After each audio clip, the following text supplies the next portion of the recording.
कन्हैया कान लगे चल तो आज से हम अपने संग नहीं रखेंगे, तो देखेंगे माखरा में मिलेगा नहीं खाने को क्या। जाए तेरे संग हमने के ज्यादा अच्छो खाए लेते, और जब हम अकेले रहेंगे तो ने थोड़ो कम अच्छो खाए भी को मिलेगा। मनसुखा बोलो और का ऐसी बात ना सुनी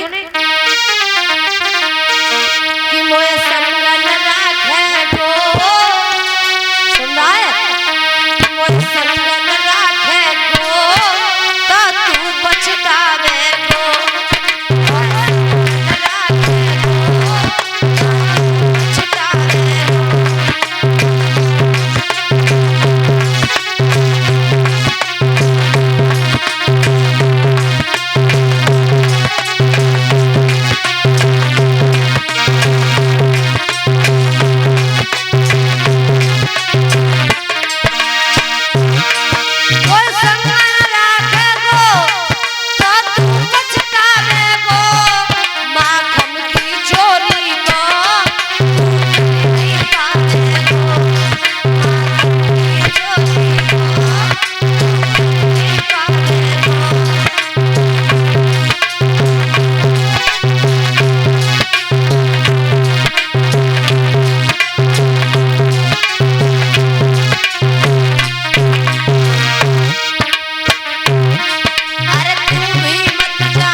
जो ये कहा है, लेकिन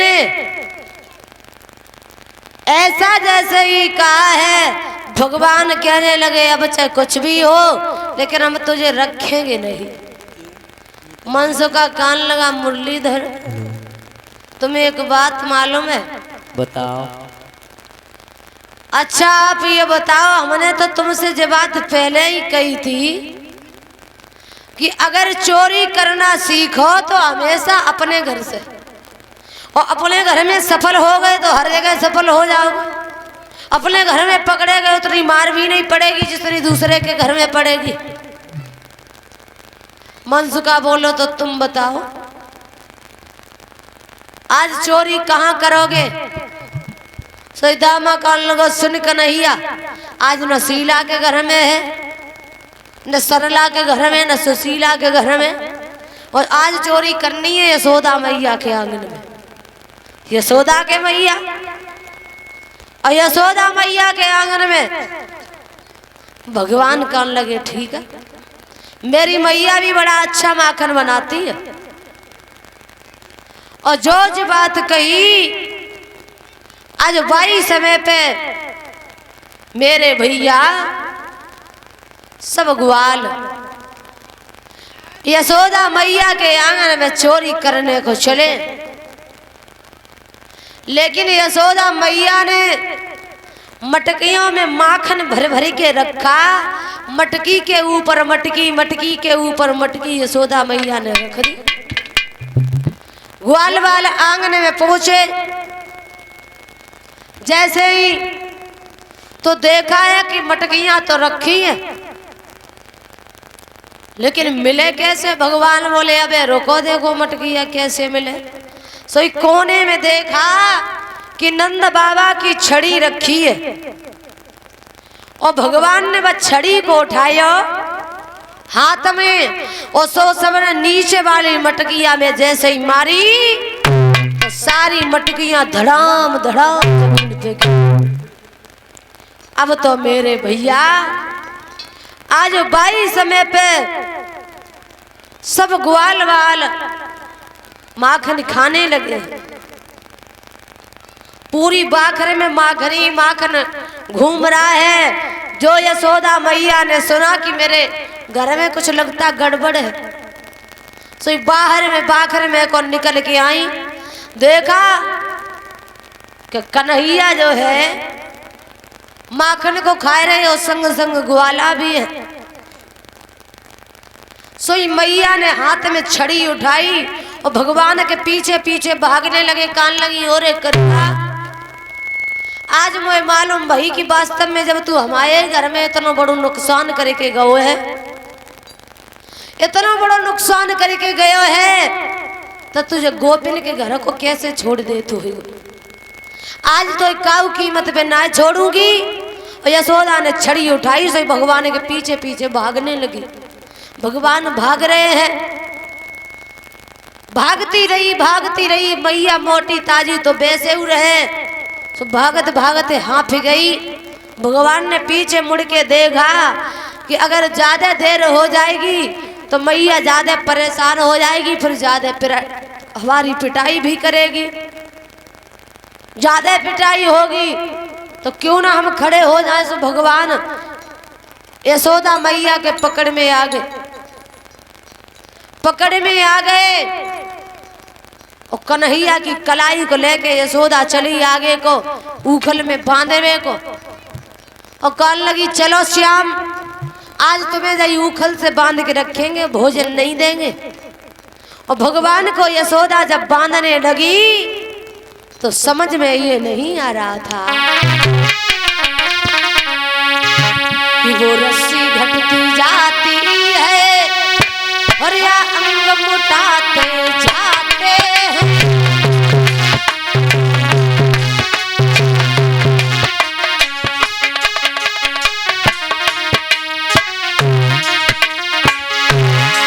समझ में नहीं आ रहा था कि भगवान का बदन मोटा हो जाता है, ये वो रस्सी छोटी पड़ जाती है।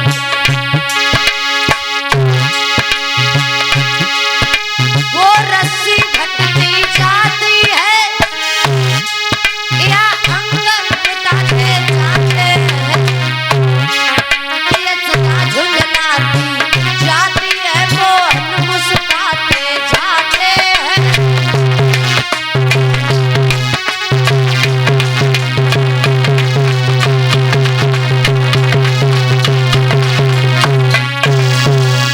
समझ में नहीं आ रहा था कि भगवान को जब यशोदा बांधने लगी तो सिर्फ 2 अंगुल रस्सी छोटी पड़ जाती है, 2 ही अंगुल का फर्क रह जाता है सिर्फ। यशोदा बड़ी हैरान, समझ में ये नहीं आ रहा था कि भगवान का बदन मोटा हो जाता है या फिर वो रस्सी घट जाती है। सारे मोहल्ला की रस्सियां इकट्ठी हो गई लेकिन भगवान बंधने में नहीं है। अब तो यशोदा बड़ी बेचैन है, बहुत व्याकुल है, समझ गई है अब क्या किया जाए। लेकिन भक्तों याद रखना, भगवान को कोई अगर घमंड से बांधना चाहे या अपने धन से बांधना चाहे तो नहीं बांध सकता है। भगवान को बांधने का सिर्फ 2 ही तरीके हैं भगवान को बांधने का। भगवान को बांधने के लिए आप चाहे कुछ भी करो, कितनी भी कोशिश करो, लेकिन भगवान सिर्फ एक रस्सी से बंध जाते हैं। वो रस्सी इतनी मजबूत बताई है विद्वानों ने कि जिसके आगे अच्छे अच्छे भी झुक जाते हैं, क्योंकि भगवान न धन से बंधेंगे, न भगवान तुम्हारे किसी दौलत से बंधेंगे न घमंड से बंधेंगे। भगवान तो सिर्फ प्रेम की डोरी में बंध सकते हैं, वरना अन्य किसी की ताकत नहीं है जो भगवान को बांध ले। हाँ, प्रेम की डोरी ऐसी बनाई है कि जिसमें कृष्ण को आप बांध सकते हो, प्रेम की डोरी को। लेकिन आज कन्हैया को मैया यशोदा बांधती रही, लेकिन 2 अंगुल का फर्क पड़ जाता है। भगवान समझ गए तो भगवान मन में मुस्काए और अपनी मर्जी के द्वारा भगवान छोटी सी रस्सी में बंध गए। हाँ, भगवान जब छोटी सी रस्सी में बंध गए, यशोदा ने जवाब दिया, जाओ मुरलीधर, बंधे रहो सारे दिन धूप में, भोजन नहीं देंगे और तुमने बहुत गलत काम किया है, मैं जा रही हूँ, तुम सारे दिन बंधे रहो यहीं पे। यशोदा घर में काम करने चली गई, भगवान उस रस्सी से बंधे हैं। लेकिन मेरे भैया यशोदा घर में काम कर रही है, सब ग्वाल बाल भगवान को देख देख के चिढ़ाए रहे हैं। कहने लगे, कन्हैया आज कैसे बंधे पड़े हो? भगवान कहने लगे, वो छूट जाए तब तुम्हें बताएं कैसे बंधे पड़े हो। हाँ, माखन खाए खाए कि तुम तो चले जाते हो, लेकिन हम पिट जाते हैं। आज हम बंधे हैं, तुम लोग हमारी मजाक बना रहे हो। यशोदा मैया कहने लगी, दूर रहो मनसुखा, तुमने हमारे कन्हैया को चोरी करवा करवा के चोर बना दिया है, माखन चोर। हाँ, मनसुखा कहने लगो, मैया तुम्हें नहीं मालूम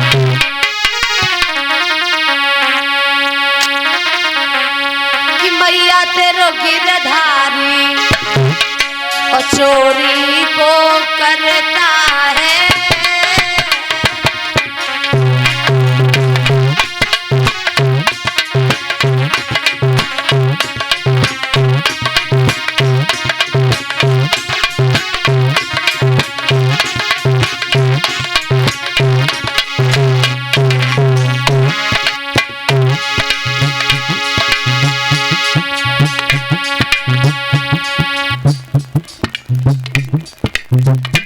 और ये छोटा सा बच्चा आयुष, इस नन्हे बच्चे की तरफ से 20 मुद्रिकाएं भेट रही है। परमात्मा ऐसे बच्चों को पढ़ा लिखा करके विद्वान बनाए, समाज में अपने माता पिता के नाम को रोशन करे।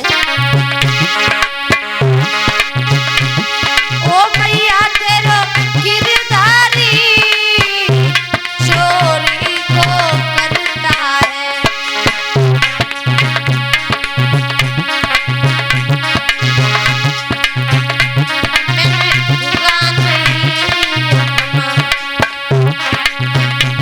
ये श्याम कराता है।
हुए कहा, बाई समय पे यशोदा कहने लगी, आज आज की बात है।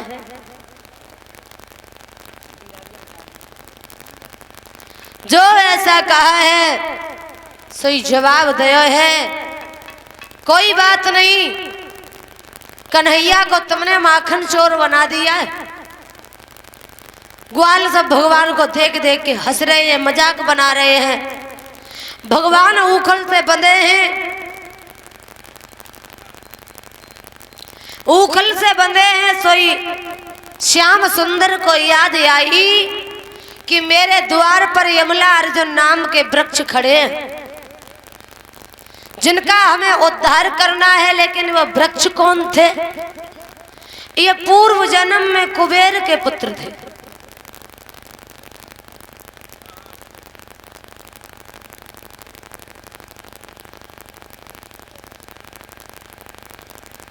जवाब दिया है, ये यमला अर्जुन नाम के जो दोनों वृक्ष बाबा नंद के दरवाजे पर खड़े थे, वो कुबेर के दोनों बेटा थे, नलकूबर और मणिग्रीव। लेकिन ये वृक्ष कैसे बन गए? तो कहा एक बार ये दोनों ही अभिमानी धनवान तो बहुत बड़े थे, लेकिन घमंडी भी बहुत बड़े थे। एक दिन ये दोनों अभिमानी मदिरा पान करने के बाद में और अपनी पत्नियों को साथ लेकर के सरोवर में स्नान करने चले। पत्नियां मना भी करती रही, लेकिन इन्होंने जब नशा कर लिया है, बुद्धि खराब हो गई। और ये तो सभी जानते हैं कि शराब जो होती है ये कभी छोटा बड़ा जात पात नहीं बांधती है। शराब जैसे ही अंदर जाती है तो बुद्धि निकल करके बाहर खड़ी हो जाती है। हाँ, शराब कभी जात पात नहीं मानती, कभी छोटा बड़ा नहीं मानती।